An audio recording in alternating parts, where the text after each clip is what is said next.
So the next 4 weeks, we're going to do a series on the Book of Ruth.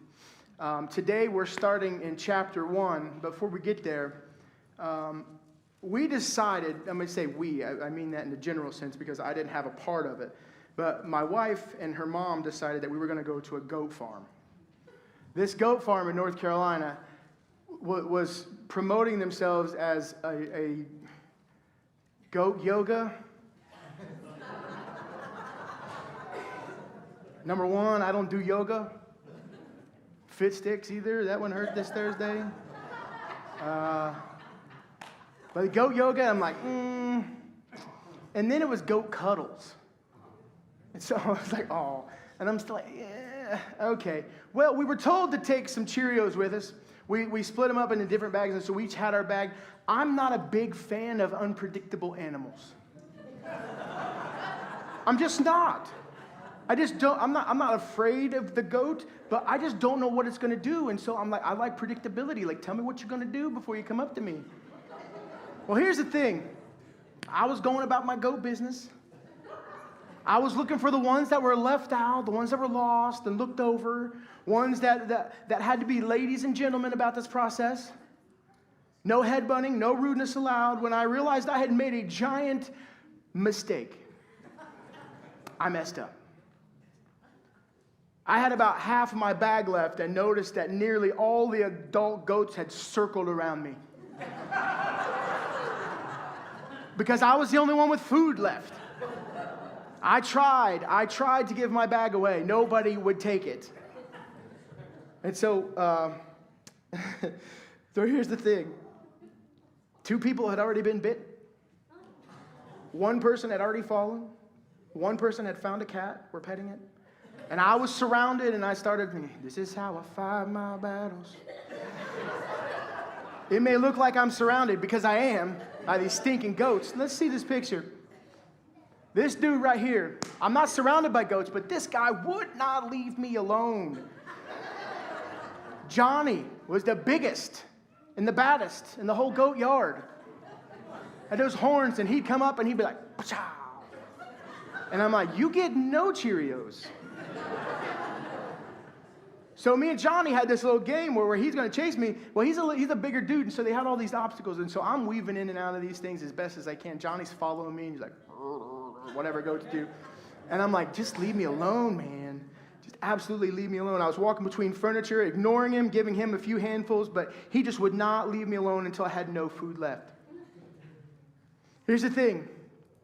We aren't told in Ruth chapter 1 that there was no food left in Israel, but we aren't told what was causing this famine. But in the book of Ruth, it opens up with Elimelech making a choice that would forever change the story of his family's life. But it wasn't a choice that he made with that in mind. He was desperate, just like me with that goat. I'm like, I want to be done with this because I am done. He was desperate as I was, a way to get away from him. He was desperate to get away from the problems that had plagued Israel and find a safe place, and we can't blame him for that. What I want us to see as we read the first chapter of Ruth today is that while we cannot fault him for trying to fix the problem or provide for his family, Elimelech messed up when he started looking at the problem and failed to look at the provider. Ruth chapter 1, starting in verse 1, it says, "In the days when the judges ruled in Israel, a severe famine came upon the land. So a man from Bethlehem in Judah left his home and went to live in the country of Moab, taking his wife and 2 sons with him. The man's name was Elimelech, and his wife was Naomi. Their 2 sons were Mahlon and Chilion. They were Epaphrathites, from Bethlehem in the land of Judah. And when they reached Moab, they settled there. Then, these 2 verses are terrible, just awful for the family. Then Elimelech died, and Naomi was left with her 2 sons. The 2 sons married Moabite women. One married a woman named Orpah, and the other a woman named Ruth. But about 10 years later, both Mahlon and Chilion died. This left Naomi alone without her 2 sons or her husband." We've all been there. We haven't had this exact thing happen to us, but we've all been in a season that this chapter finds Naomi in. We've all had someone that we've loved and lost. The loss, maybe we've lost a relationship. Maybe it was a friendship. Maybe it was a job that we had, a position that we had, or a season of life that you just particularly enjoyed. Maybe you've grieved the loss of your health that you once had. Maybe you grieve the peace that you lost that once filled your life. We've all felt verses 1 through 5, loss and frustration and difficulty, not knowing which way to turn. And that is when the enemy starts blasting us with lies. Did you catch the lie in verse 5? Did you catch it? There's a lie in there. It's right below, it's in the third line. It says what? This left Naomi alone. It's a lie. Yes, she had lost so much, but this wasn't true at all. If it were true, this story would have ended. Her story would have ended at this chapter, but thank God her story didn't end, and our stories don't end either when we face trials of many kinds. You have testimonies today of how God has worked through your life and it hadn't been the end. You've gone through some tough things, some tough situations where you thought, I'm all alone. Like, what in the world's going on? But here's the thing. It was a lie. Your story wasn't over. Naomi, here's the thing. Naomi was about 50 miles from home. 50 miles back in Bethlehem in Israel. It was about a 7 to 10 day trip back then. That's not too far from family, from friends, from home. But I'm wondering this morning, how often are we not so far from God's provision for us, but our eyes are not fixed on God, but instead, we can only look around us and on our problems. Because it's easy to get stuck in verses 1 through 5, to stay in the midst of our circumstances and spiritually and emotionally and physically just spin our tires. We become the victim of our story. We start to think that everyone is out to get us. You ever been there? No? Man, maybe I'm preaching to myself. Okay, and that's okay if it is. I've been in situations where thing after thing after thing happens, and I'm like, is this the Andy's the victim show? And I start to feel like my back's in a corner, and it's me against the world, and I feel like nobody cares, nobody understands, nobody's even seeing what's happening here. That's where she's at right now. But I'm so thankful that there is a verse 6. Our stories don't end verse 5. Hers didn't end there either. In verse 6, it says this, Then Naomi heard in Moab that the Lord had blessed his people in Judah by giving them good crops again. So Naomi and her daughter-in-laws got up to leave Moab, to return to her homeland. With her two daughter-in-laws, she set out from the place where she'd been living, and they took the road that would lead them back to Judah. Wait a minute. Naomi was alone. That's what it said. Verse 5 said that she was alone. So Naomi was alone, but did she know the road back home? I think she did. She had someone telling her updates about home, but why didn't they tell her sooner? How did she hear that? So these are just some of the questions as I'm reading through this text. I'm like, wait a minute. She's not alone, so that's a huge lie, because none of us have ever shared only a part of our story to make the whole story sound worse. Right? Well, this section has. This section, not so much. We only share part of the story, but like, I'll hear my thing. But then you forget to say, but then, what was verse 6? What did that say at the start of it? Then, how many thens do you have in your life that you may be just leaving out of the story because it changes the whole direction of your story? It goes from, woe is me. Well, there's seasons when it is woe is us. We go through tough times. I'm not saying that, but I'm saying we don't have to stay there. Naomi could have stayed in Moab. Would have been awful. The ending that she would have had wouldn't have been great. But we don't ever do that, or we share only a part of it. Then she heard, after her husband died and the sons married women that they shouldn't have married as Israelites, but because of the choices that were out of their controls, they married. Then after 10 years, they died. And then, if we aren't careful, we too can miss God offering us his provision because we forget that our problems don't define our perspective. Our problems don't have to define our perspective, but they can if we let them. Often, the famines that we face in this life, the disruptions that we have, the disappointments that we have, there's seasons that God uses and spaces that God can use and gaps that God wants to use and our going from here to there that God uses to check our levels of trust in him. Our problems don't have to define our perspective, but if we're honest today, they often do. Naomi had it rough. She left home during a famine. Can you imagine her packing for the trip? She don't have much to take. There is someone that lives in my house when we go on a trip, like the one we just went on, that loves to pack the cooler and pack snacks for the trip. Anybody of the Packers? Not the Green Bay. Stop it. You pack things for the trip, things that you go to the store and you're like, okay, how many of you are hey, I'm going on this magical journey. I don't know which thing we're going to stop at and what kind of chips they're going to have or what kind of crazy drinks, and I'm just excited for what's ahead, so I'm not going to pack anything. Anybody like that? Okay, there's some of us out there. Well, here's the thing. She's packing all this stuff up. She had to be so frustrated. 7 to 10 days. Like, what's going to happen? There's no way for me to know 4 days ahead of time what I'm going to want to eat that day. Right? So how am I going to pack and plan ahead? Anyway, the mom and Naomi had to be frustrated moving that far. The sons were likely not of great health as their names, listen to their names. Their names meant sick and tired or wasting. Can you imagine having that as your name? Hey, asthma. Hey, lazy. That's crazy. They're walking around like Care Bears with whatever label that they put on their belly. It'd be a terrible life. And if I was ever a Care Bear, I've already decided, I already wrote it down, you can check my notes, that I would want to be called Napping Bear, the bear of epic naps. That'd be a sweet bear, right? And the bear would just be stretching and be like, oh. The labels that they wore, but here's the thing, if we'd let our problems define us, what labels are you walking around with? What names have you picked up and you're carrying like, oh, well, I'm just the person that fill in the blank. I'm jobless. I'm alone. It's a season of struggle, pain. I'm a patient. All these doctors won't set up times and all these things won't happen. It's so frustrating. But our problems don't have to determine our perspective on God because He's still faithful. Amen? And after everything that happened yesterday, the one thing that came through my mind as we're talking, seeing everything that's happened in our world, we can never forget that God is still on the throne.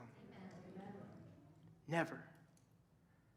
And that includes when we go through problems, we're like, well, God's a big God and He's got all these things going on. Does He really care about this small thing for me?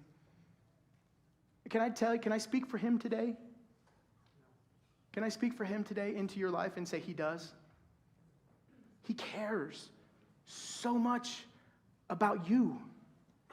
And if you've believed anything else, it's a lie. It's an absolute lie. But God uses these things to check our hearts. Naomi had been through so much. She had every right to be upset and frustrated. And some of you have a similar story today. You've gone through so much, so many tests and trials and health issues and discouragements and loss. So many seasons of famine, some financially, maybe even spiritually, that you have allowed all your problems to define your perspective today. Then we find that this portion in Ruth chapter 1, 8 through 15. I'm thankful that the story just doesn't end there, that they're on the road. It's not a cliffhanger. With all the problems and no hope, we find Naomi in verses 8 through 15 giving her 2 daughter-in-laws an out. She tells them to go back to their mothers, and she prays over them that God would reward their kindness to her sons and to her with another marriage. And after some back and forth, Naomi shows her frustration, and she says, things are far more bitter for me than for you because the Lord Himself has raised His fist against me. She tells them again to stay, and Orpah then goes, but then Ruth stays, and she says this in verse 16. She replies, she says, don't ask me to leave you or turn back. And then you know this passage, it's a well-known passage. Wherever you go, I will go. Wherever you live, I will live. Your people will be my people, and your God will be my God. Wherever you die, I will die, and there I will be buried. May the Lord punish me severely if I allow anything but death to separate us. When Naomi saw that Ruth was determined to go with her, she said nothing more. So the two of them continued on their journey.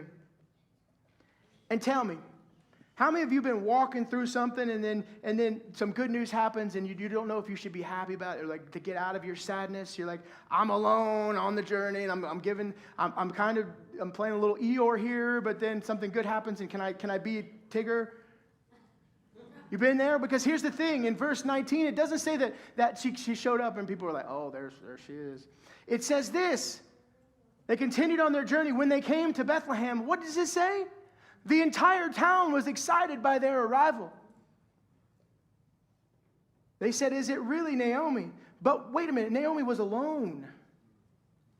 She was alone. No one seemed to care. Naomi, bitter, even on the journey, she's like, he's been worse to me. Go, please go. And I believe that she allowed bitterness to start ruling in her heart. And if we aren't careful, when we deal with all of our problems and we let those labels lay on us, our problems become our perspective, and that becomes who we really are. We say, that's just the way it is. It is what it is. She allowed bitterness to rule her heart. She says this in verse 20, don't call me Naomi. Instead, call me Mara, for the Almighty has made life very bitter for me.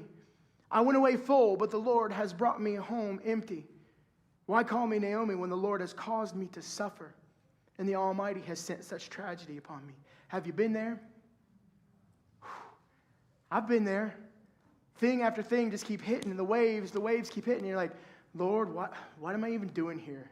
What's going on with this? But have you ever stopped in the midst of all your problems? And this is hard to do. I'm not saying that it's an easy fix, an easy thing to do. Have you ever stopped and just taken an assessment of what's happening and zoomed out a little bit? I think of it a little bit like this. Most of us have a junk drawer at home that mainly the only person in my house that takes stock is the same person that likes to pack everything. And it ain't me. I think every cord in there is usable. And everything in there has a reason. We kept it for some reason, right? And then it just becomes this whole drawer that eventually doesn't open, and we're like, just push it down and wiggle it to the left, and it'll be good. Have you ever just stopped, though, and done a spiritual junk drawer test? As we walk around so often, be like, go all these things, and you come and you just growl. You don't even say words. You don't even have words to say. You believe this? It's raining again. Next day, can you believe this? It's sunny again. Have you ever just been so burdened and frustrated that there are just so many things and you just stop to write them all down? I've done this over the past several years when I get to this point where I realize that I'm just burdened down with just issues and they're just weighing on my mind and my heart. I've just stopped and I just started listing all my problems. Whether it's money problems, problems with your kids, problems at work, problems in your marriage. Maybe your calendar is too busy. Maybe you've got political problems. Maybe you've got church problems. Maybe you've got health problems. Maybe you got emotional problems.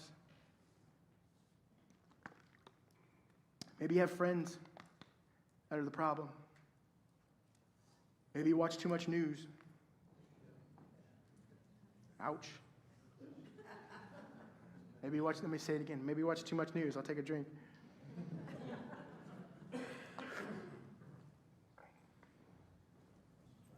If we allow our problems to define us, we're going to turn bitter. We will. This morning, no matter where you're at, what season you're in, what problems you are having, let me tell you some things that I know to be true, that God is still moving. I'm not up here saying, suck it up, buttercup. I'm not saying that. Don't hear me say that. I'm saying that I know we all have seasons where their problems just start piling on top. What I am saying is that there is always a verse 6, and God is always moving, because then something happens. Where's your trust at this morning? God is still moving. He's still providing. Can I tell you this morning, you're going through something tough? You are not alone. You're not alone. Don't believe the lies. Your problems won't last forever. You must guide your heart to remember that who you are is God's child. We went to Winter Jam, and one of my favorite bands was there playing, and they did their song, "On my best days, I'm a child of God, and on my worst days," but they did it much better, and they had like pyrotechnics, and it was great. Well, I just happened to be working with David Miller back there, and we were sitting right next to each other, and I'm just over there just geeking out. I'm like, oh, this is amazing. Like, and I look over, and he's just like, this guy. But it's just, here's the thing, that song reminds me that no matter what season it is, no matter what struggle it is, that on my best days and on my worst days, that I'm still a child of God. The enemy wants us to forget that. It's like, are you sure? Are you sure that you're a child of God? Are you sure that he loves you? Are you sure that he cares? Are you sure that he's near you? Because it says he's near the brokenhearted. Are you sure that he's the God of all comfort? Are you sure? Because I don't feel very comfortable. I don't feel very comforted. I don't feel like things are going well for me. I don't feel like I can do all things through Christ. I don't feel these things. Well, here's the thing. He's still there even though we don't feel like it. He's still showing up. He's still working, and we're still his children when we've accepted him into our lives. When we remember these things in the middle of our storms, we fight back the bitterness that can be waiting at our heart's door. Naomi's name meant pleasant or sweet, and she's like, no. Call me Mara, which is bitter. She said, I went away full, but no, I'm not that anymore. I'm empty. Just because you're in a season of struggle or of waiting, don't for a second believe that God isn't moving. He's always moving. Look at how chapter 1 ends, verse 22. So Naomi returned from Moab, accompanied by her daughter-in-law Ruth, the young Moabite woman. They arrived in Bethlehem in late spring, at the beginning of the barley harvest, the start of harvest. Is that a coincidence? I don't think so. We're going to talk about that next week. But it is the beginning of a new chapter. We don't get to stay in verses 1 through 5 or even in the first chapter of Ruth as we move forward next week. They didn't get to stay there, and the same is for us. We don't have to stay in our struggle. Our perspective is not defined by our problems because we have a God who sees us. We have a God who is moving. This morning as the band comes, they're going to sing us out. I want you to listen to Isaiah stating the same thing that so many people struggle with. I'm alone. I feel like no one sees me in my struggles. Listen to this. Isaiah in chapter 40. It says, why do you complain, Jacob? Why do you say, Israel, my way is hidden from the Lord? My cause is disregarded by God. Do you not know? Have you not heard? The Lord is the everlasting God, the creator of the ends of the earth. He will not grow tired or weary. And his understanding no one can fathom. He gives strength to the weary and increases the power of the weak. Even youths grow tired and weary, and young men will stumble and fall. But those who hope in the Lord will what? Renew their strength.